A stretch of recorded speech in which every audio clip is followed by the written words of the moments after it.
No, this is not a Hollywood blockbuster. The planes crashing into these towers are real. And these buildings crashed to the ground, including one that wasn't hit by anything at all. The American population was terrorized, hypnotized, and traumatized by repetitive showings of the devastation, with the media repeating over and over that it was a terrorist attack. Race don't matter, your faith don't matter, the enemy is government tyranny, all that other shit don't matter.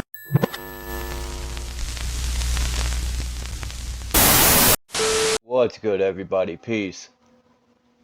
This is unclassified information from the Joint Chiefs of Staff. Now, can I say this is official documents?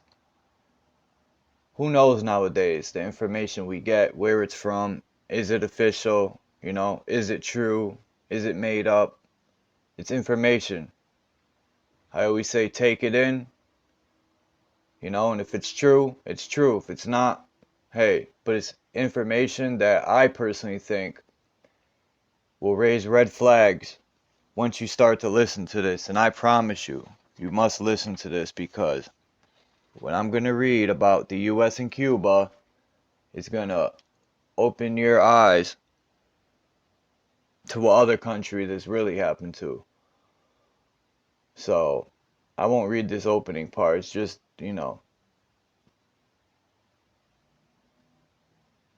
let's see. I'll read it all. Screw it. Memorandum for the Secretary of Defense. Now, I just want to say, I know people probably don't like, or not all people, but the ones that don't like sitting for a while, I advise you to sit for this, because on the 8th page, it gets very, very, very, very interesting. The Joint Chief of Staff have considered the attached memorandum for the Chief of Operations.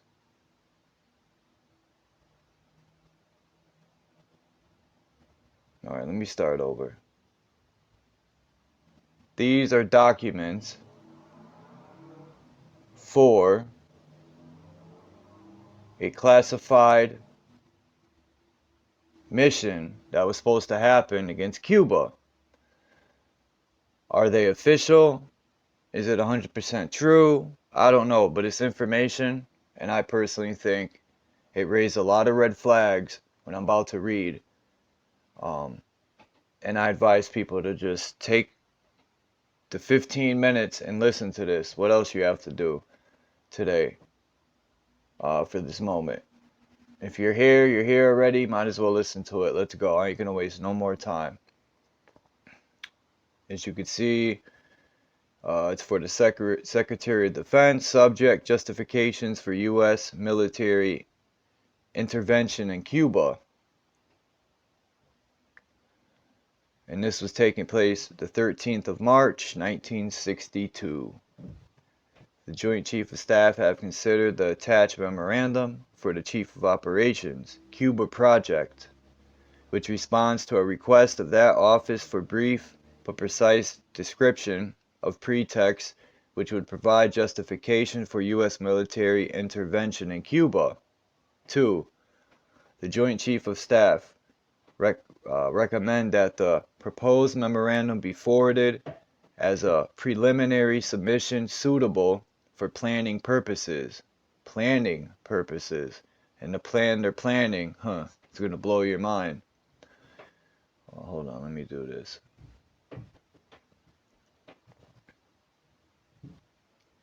It is assumed that there will be similar submissions from other agencies, and that these inputs will be used as a basis for developing a time-phased plan. Individual projects can be considered on a case-by-case basis. 3. Further, it is assumed that a single agency will be given the primary responsibility for developing military and paramilitary aspects of this basic plan. It is recommended that this responsibility for both overt and covert military operations be assigned the Joint Chief of Staff. And that's L.L. Lemnitzer. Okay, right here you got this. I don't know. It's called Northwoods. These are the Northwoods project. This it's hard to read, but I read it and it's really nothing. But this is where you want to start, down here. Right here. Justification for U.S. military intervention in Cuba. As requested by Chief of Operations, Cuba Project, the Joint Chief of Staff are to indicate brief but precise description of pretext which they consider would provide justification for U.S. Didn't I just read this? 2. It is recognized that any action which becomes pretext for U.S. military intervention in Cuba will lead to a political decision which then would lead to military action. 3. Cognizance has been taken of a suggested course of action proposed by the U.S. Navy relating to generated instances in the Guantanamo area. 4. For additional facts, see enclosed B. Discussion. 5. The suggested course of action appended to enclosure are based on the premise that U.S. military intervention will result from a period of heightened U.S.-Cuban tensions, which place the United States in the position of suffering justifiable grievances. World opinion in the United Nations Forum should be favorable, affected by developing the international image of the Cuban government as rash and irresponsible, and as an alarming and unpredictable threat to the peace of the Western Hemisphere. While foregoing premise can be utilized at the present time, it will continue to hold good only as long as there can be reasonable certainty that U.S. military intervention in Cuba would not directly involve the Soviet Union. There is as yet no bilateral mutual support agreement binding the USSR to the defense of Cuba. Cuba has not yet become a member of the Warsaw Pact, nor have the Soviets established Soviet bases in Cuba in the pattern of U.S. bases in Western Europe. Therefore, since time appears to be an important factor in resolution of the Cuba problem, all projects are suggested within the time frame of the next few months. Conclusion. The suggested courses of action appended to enclose a satisfactorily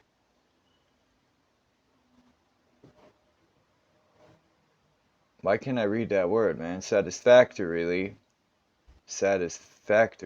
whatever, respond to the statement of the problem. However, the suggestion should be forwarded as a preliminary submission suitable for planning purposes, and together with similar input from other agencies, provide a basis for development of a single integrated time-phase plan to focus all efforts on the objective of justification for the U.S.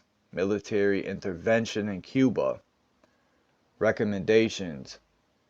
It is recommended that A. Enclosure, together with its attachments, should be forwarded to the Secretary of Defense for approval. There should not be a paper for it. Alright, let's move on. Subject, justification for the U.S. military in Cuba. The Joint Chief of Staff has considered the attached memorandum for the Chiefs of Operations CUBA project, which responds to a request of that office. A brief. About to skip this stuff and go straight to the juice.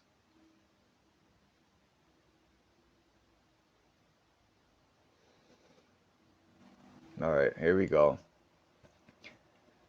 It says reference is made to Memorandum from Chief of Operations CUBA Project for General Craig, subject Operation Mongoose, dated the 5th of March 1962, which requested brief but precise description of pretext with the Joint Chief of Staff consider would provide justification for U.S. military intervention in Cuba.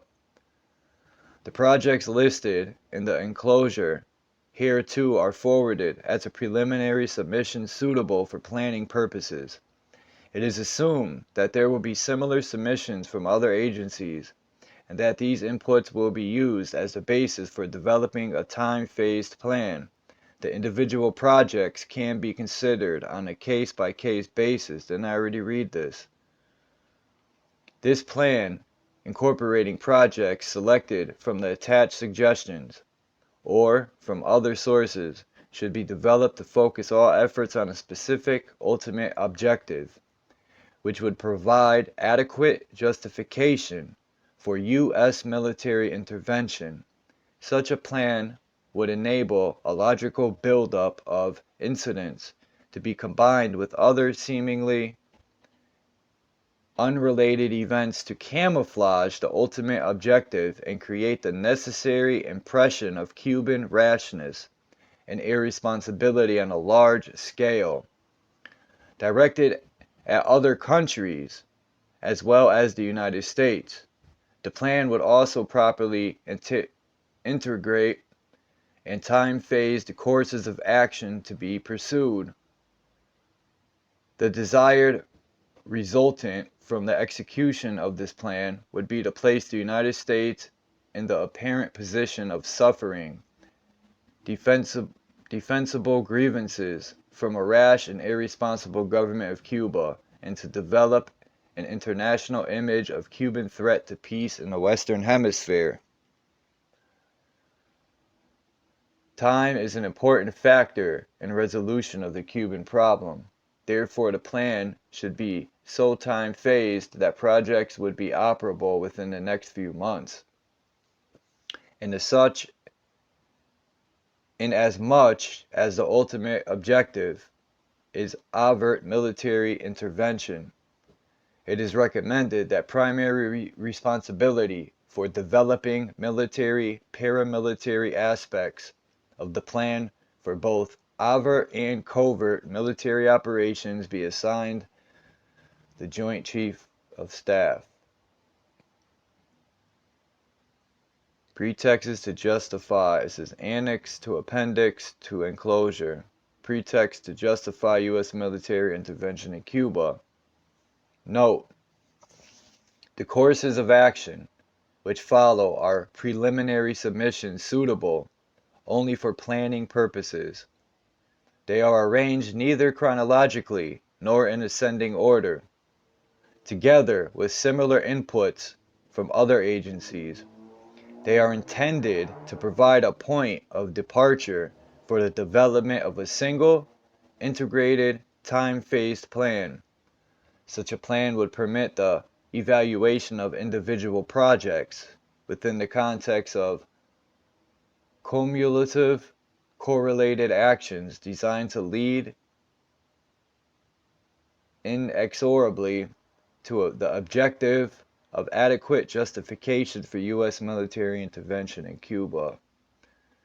Since it would seem desirable to use legitimate provocation as the basis for U.S. military intervention in Cuba, a cover and deception plan to include requisite preliminary actions, such as been developed in response to Task 33, could be executed as an initial effort to provoke Cuban reactions.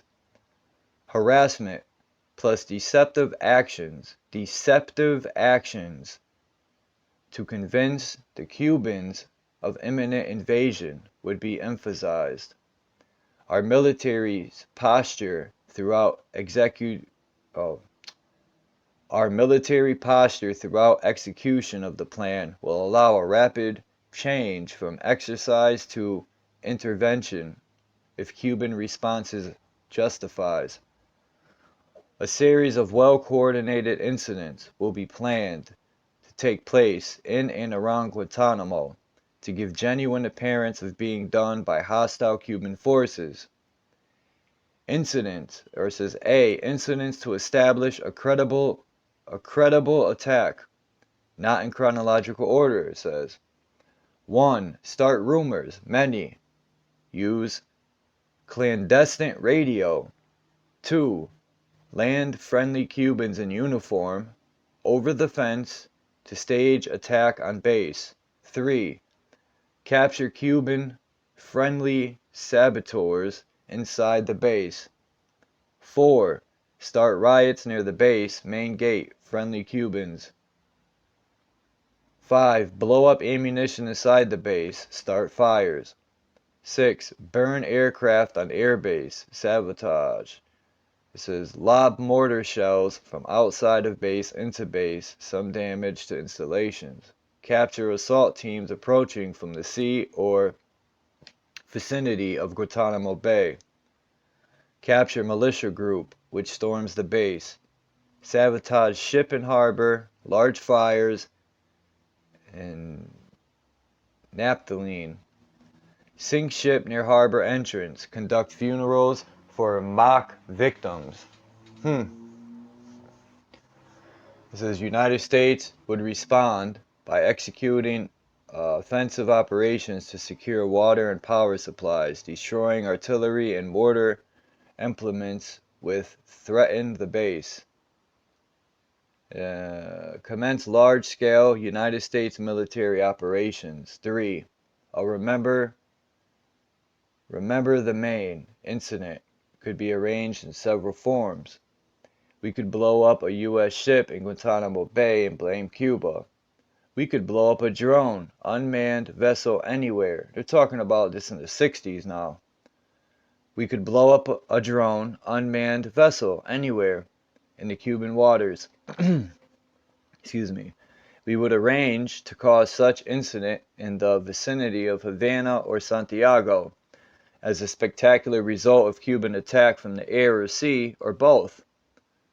The presence of Cuban planes or ships merely investigating the intent of the vessel could be fairly compelling evidence that the ship was taken under attack. The nearness to Havana or Santiago would add credibility, especially to those that might have heard the blast or have seen the fire. The U.S. could follow up with an air-sea rescue operation covered by U.S. fighters to evacuate remaining members of the non-existent crew. Casualty lists in U.S. newspapers would cause a helpful wave of national indignation. We could develop a communist Cuban terror campaign in the Miami area, in other Florida cities, and even in Washington. The terror campaign could be pointed at Cuban refugees seeking haven in the United States. We could sink a boatload of Cubans en route to Florida, real or simulated. We could foster attempts on lives of Cuban refugees in the United States, even to the extent of wounding in instances to be widely publicized. Exploding a few plastic bombs in carefully chosen spots. The arrest of Cuban agents and the release of prepared documents substaining Cuban involvement also would be helpful in projecting the idea of an irresponsible government. A Cuban-based, Castro-supported filibuster could be simulated against a neighboring Caribbean nation, in the vein of the 14th of June invasion of the Dominican Republic. We know that Castro is backing subversive efforts clandestinely against Haiti, Dominican Republic, Guatemala, and Nicaragua at present and possible others. These efforts can be magnified and additional ones contrived for exposure. For example, advantage can be taken of the sensitivity of the Dominican Air Force or intrusions within their national airspace. Cuban B-26 or C-46 type aircraft could make cane-burning raids at night. Soviet bloc incendiaries could be found. This could be coupled with Cuban messages to the communist underground in the Dominican Republic and Cuban shipments of arms, which would be found or intercepted on the beach. Use of MiG-type aircraft by U.S. pilots could provide additional provocation.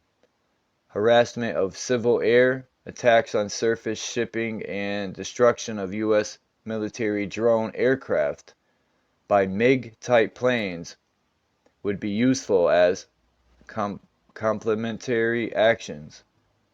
An F-86 properly painted would convince air passengers that they saw a Cuban MiG, especially if the pilot of the transport were to announce such fact.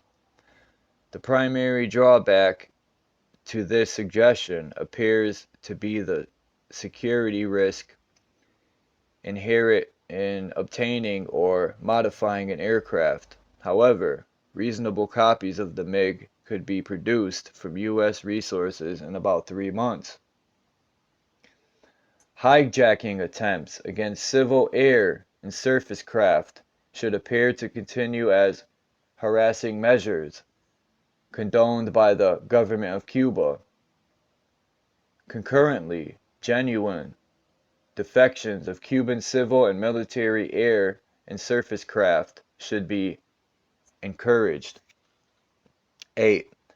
It is possible to create an incident which will demonstrate convincingly that a Cuban aircraft has attacked and shot down a chartered civil airliner en route from the United States to Jamaica, Guatemala, Panama, or Venezuela.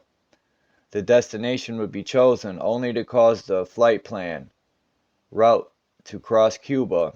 The passengers could be a group of college students off on a holiday, or any grouping of persons with a common interest to support chartering a non-scheduled flight.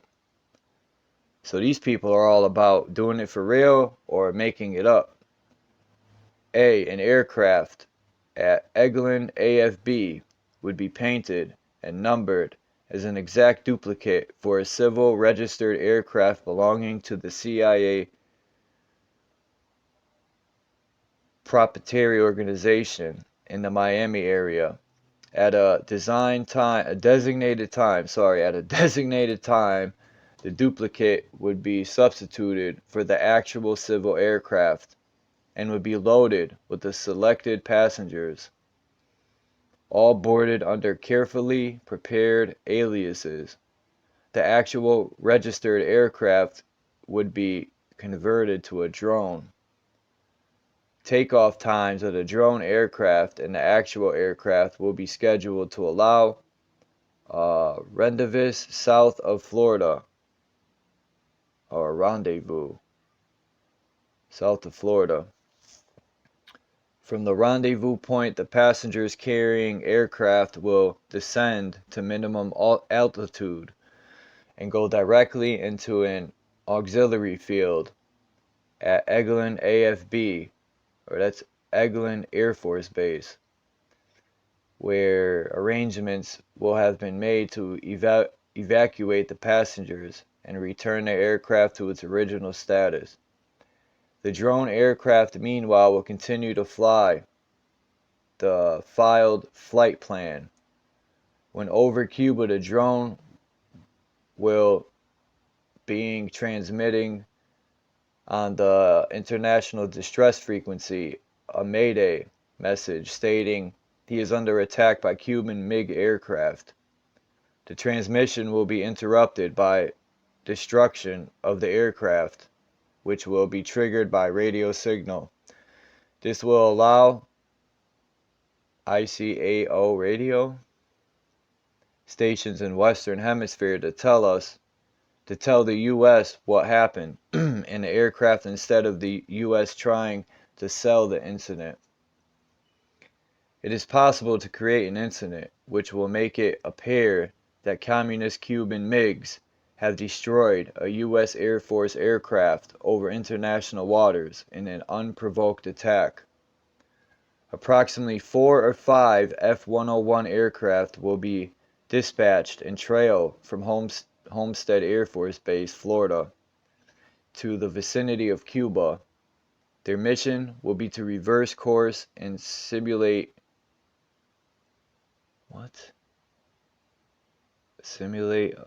I can't read that word, FACTUAL aircraft for an air defense exercise in southern Florida. These aircraft would conduct variations of these flights at frequent intervals. Crews would be briefed to remain at least 12 miles off the Cuban coast. However, they would be required to carry live ammunition in the event that hostile actions were taken by the Cuban MiGs. On one such flight, a pre-briefed pilot would fly tail end Charlie at considerable interval between aircraft. While near the Cuban island, this pilot would broadcast that he had been jumped by MiGs and was going down. No other calls would be made. The pilot would then fly directly west at extremely low altitude and land at a secure base on Eglin Auxiliary. The aircraft would be met by the proper people, quickly stored, and given a new tail number. The pilot who had performed the mission under an alias would resume his proper identity and return to his normal place of business. The pilot and aircraft would then have disappeared. At precisely the same time that the aircraft was presumably shot down, a submarine or small surface craft would disperse F-101 parts, parachute, etc. at approximately 15 to 20 miles off the Cuban coast and depart. The pilots returning to Homestead would have a true story as far as they knew. Search ships and aircraft could dispatch and parts of aircraft found.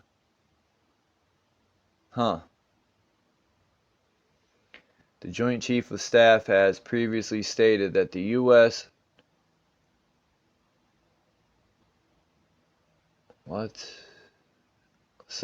unilateral military intervention in Cuba can be undertaken in the event that the Cuban regime commits hostile acts against the U.S.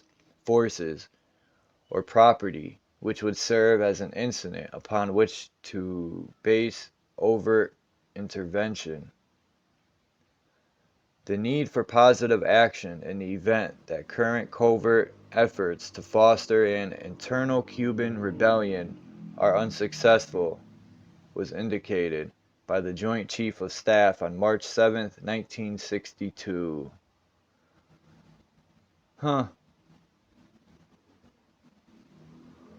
Determination that a credible internal revolt is impossible of attainment during the next 9 to 10 months will require a decision by the United States to develop a Cuban provocation as justification for positive U.S. military action. It is understood that the Department of State also is preparing suggested courses of action to develop justification for U.S. military intervention in Cuba.